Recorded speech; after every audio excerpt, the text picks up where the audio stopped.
Good morning, Mr. Bio. You speak English, right? Yes. Okay. Shh.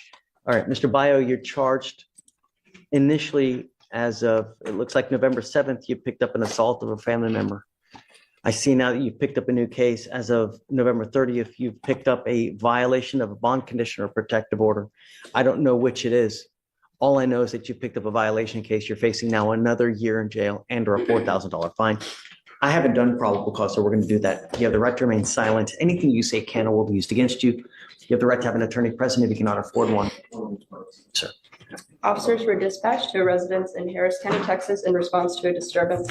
The complainant stated that he was locked out of his residence by his ex-wife's new boyfriend. Complainant went to the residence because his ex-wife had called them and stated that she was going to work. When the complainant asked who would be watching their children, the ex-wife said a friend. Complainant then heard defendant's voice in the background and went over to the apartment. Complaining witness is the same complainant. You said he heard whose voice? The complainant heard the defendant's voice in the background.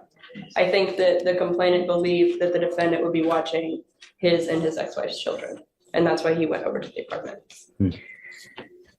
Complainant is the same complainant from a pending AFM, and the apartment address where the defendant was staying is listed on a signed order of protection. How bad of an assault were we talking in the original case? What happened is I think it was punching in the face with a closed fist. once, twice, thrice? 2 to 3 times, it looks like, Judge. Okay. And I can give some excellent background on that I think they're also still working through. On the assault case, we issued a protective order, I would imagine. Yes, and I've got a copy of that, Judge, if you need And to see. did we order him not to have contact with this person? Yes, but that's not the basis of the new charge. And so if we delve into the state's filed information, which is also the basis of the allegation he violated, well, imagine you're hearing both kind of in conjunction, the new charge PC, but also considering the questions of bail with respect to the first charge as well. Of course. What's been alleged in the new information is that Mr. Bio went to the residence of the CW, Mr. McWilliams. As of the date when we first appeared in court, the representation was made by both Mr. McWilliams, and then today the representation was made by the ex-wife of Mr. McWilliams, who is the dating partner of Mr. Bio. So he is dating this gentleman's ex-wife. But she has confirmed to both of us that McWilliams has moved out of that residence as of the date of the first alleged assault. And McWilliams has told them that. They have been unable to reach McWilliams as of recently. But in the RIP call information, McWilliams confirms, I moved out that day and do not live at the address that's at issue in this VPO case. If you look at the filed information in that VPO case, it's a necessary ingredient of that allegation that McWilliams lived at that address. It specifically says it in the last line. You're saying in the protective order? Yes, Jim. Oh, no, not the protective order. In the violation of protective order case, if you look at the state's filed information in that case, you will see the last line is, to wit, he was at the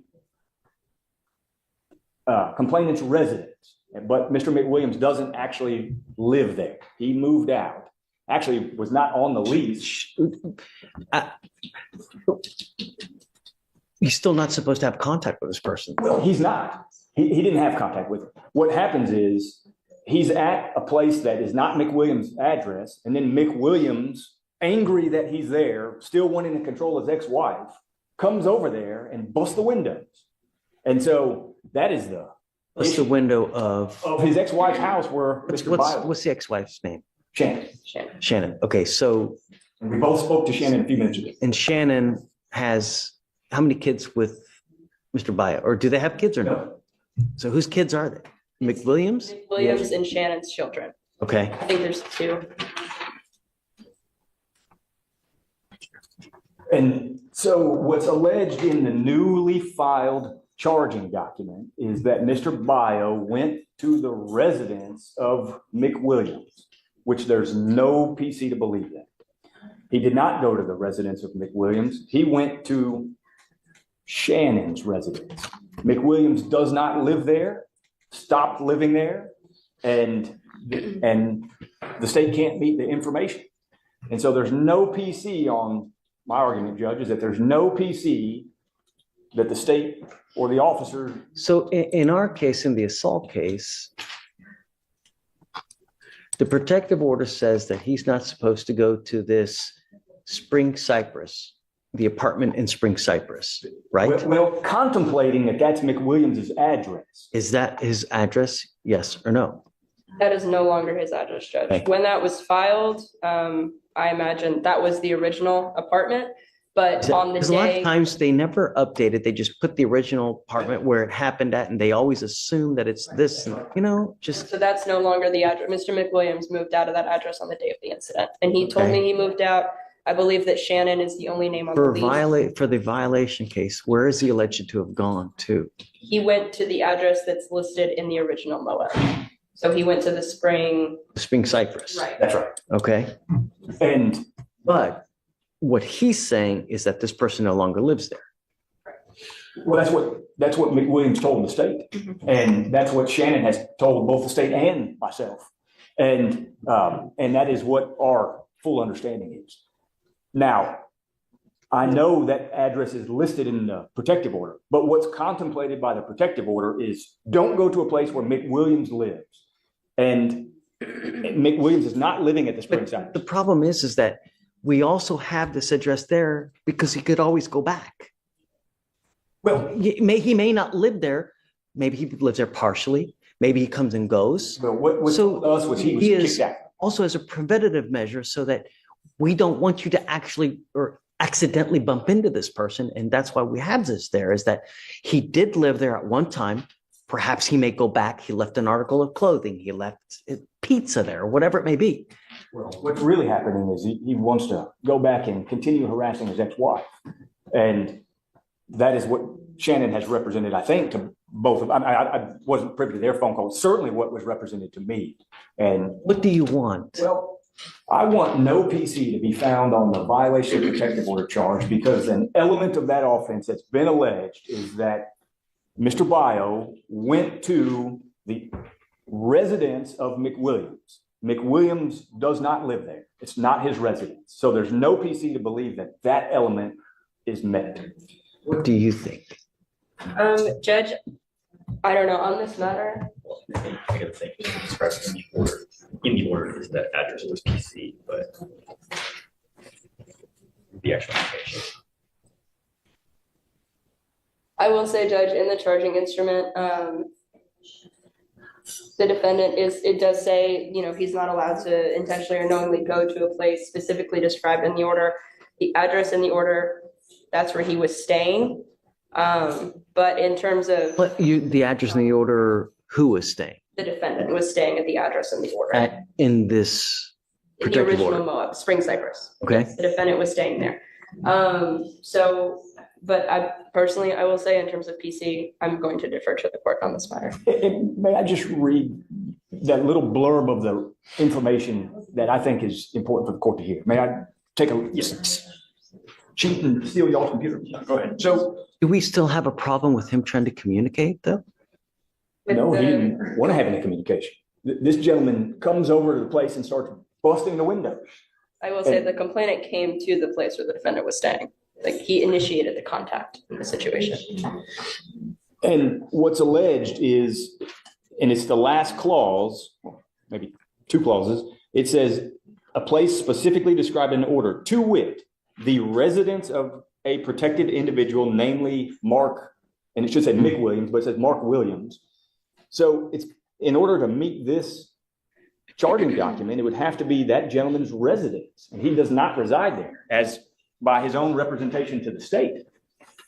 And so I'd ask that, and I know it's a very unique situation. How do we go forward, though? If I find no PC, how do we go forward? No. Well, goes back out on bond while we prepare our defense to the initial charge of assault, which I think they've seen quite a bit by way of background about Mr. But how McWilliams. do we know that this isn't going to happen again? Well, I will say, I'm not sure where Mr. Byer will be staying if he were to get out on bond, but the witness, Shannon, she is no longer living in her apartment as of tomorrow. So that address will no longer, it won't even belong to any of them as of tomorrow. Do we do a no contact with both? I don't know if we would do no contact with the witness, with Shannon, but I would ask no contact with Mr. McWilliams. and You are now in a relationship with Shannon, right? that's right, Judge. Just listen. But yes, So I've instructed him, just let me answer for him, Judge. But he is in a relationship with Shannon. That's right. And he moved here from Hawaii to be with Shannon, and the ex-husband takes issue with it. And the ex-husband has a very violent history with Shannon. And so long-term, we think there'll be issues with case one even. But I understand that that's not really we're not there yet. I think the question is what to do if he is out. I do think, obviously, no contact whatsoever in any form, shape at all with Mr. McWilliams is appropriate. And that is what existed. Unfortunately, the state can't even reach McWilliams because he doesn't have a phone number that is even good. have you run an NCIC check on this McWilliams guy?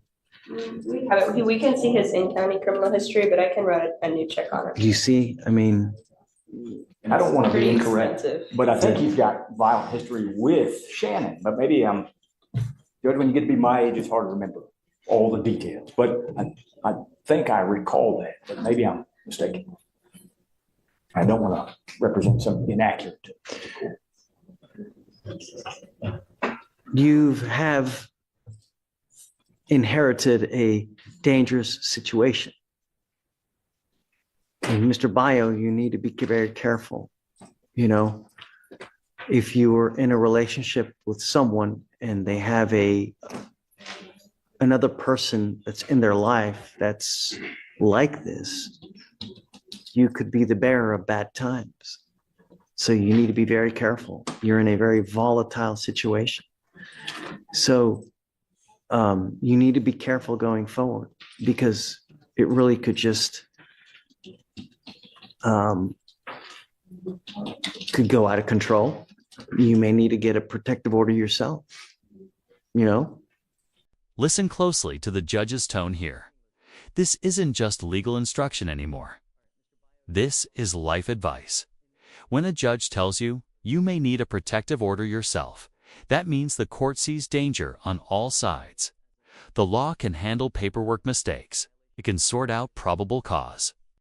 But it can't control jealous exes' emotional custody battles or ego-driven confrontations. And here's the hard truth the judge is hinting at. When you're already out on bond, you are one accusation away from jail, even if you did nothing. Wrong officers see an open assault case. They're not debating relationship drama roadside. They're making an arrest. This isn't just about who lives at Spring Cypress. It's about how quickly a messy relationship can turn into stacked criminal charges, and now the judge makes the call. It's very possible that you may need to get a protective order. So just be careful. You're in good hands. You ever have any issues, just reach out to Brian. We can always help you out as well. I'll find no PC on the violation of a protective order, but just be careful because there are a lot of vindictive people in this life that will they'll try to make your life a living hell. And you being on bond in this case, they can do that. They can say, hey man, he's doing this to me. He's threatening me. He's doing that. And if an officer doesn't know any better and they come up and they see that have this open assault, they may never take your word. They may never even speak to you. They'll just put you in county. So you gotta be careful. You know, you're in good hands.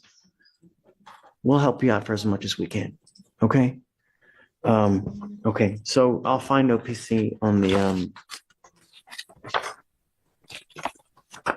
And I think, Judge, what, on the violation case. And I'm not going to revoke your bond on the original assault case, Mr. Bio, but you got to be careful, man, you know? and Judge, I think you should also have him give his updated address to pretrial would be appropriate as well. Okay. And I think there's probably somehow make a notation in everywhere so that we know where Shannon lives. You don't have an address for, McWilliams, so I don't know how we're going to handle Well, I that. think the but- protective order does say any address where McWilliams does reside. So whether or not, I mean, I guess that'd be a notice question, but we know not to go anywhere where he lives. I think the issue is whether this other person's going to now be, You do understand all that? Do you have any questions? Just be careful. Life's too short to live either in a 6x9 box or be 6 feet under because you got other people that have just be careful. All right. Thank you, Judge. Good luck. Good luck, Mr. Bio.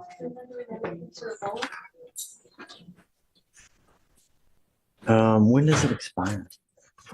Oh, do you want me to, do you want me to amend this if this is where he's going to go live? Well, I think he's moving out tomorrow. Well, she's moving out tomorrow. Yes, Judge, she's being evicted. I know, but Well, yes. Smoke Sure. tells If him if that he he goes there back tonight. to this place. You're telling me that he lives there, right?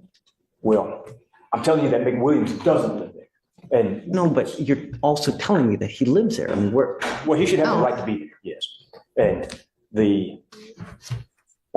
where's he gonna, no. well, let me find out. I'll give you the correct address. And then, then I'm gonna take this off if he's gonna go back here. Yes.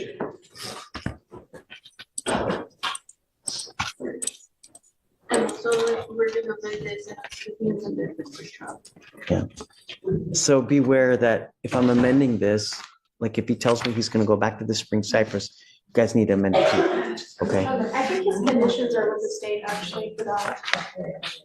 But I don't want the same thing to happen like what happened. Yes, I double checked into it, and then I went ahead and did continued supervision on the PR bond that we supervised for the PDR you got, and then I deactivated the VPO.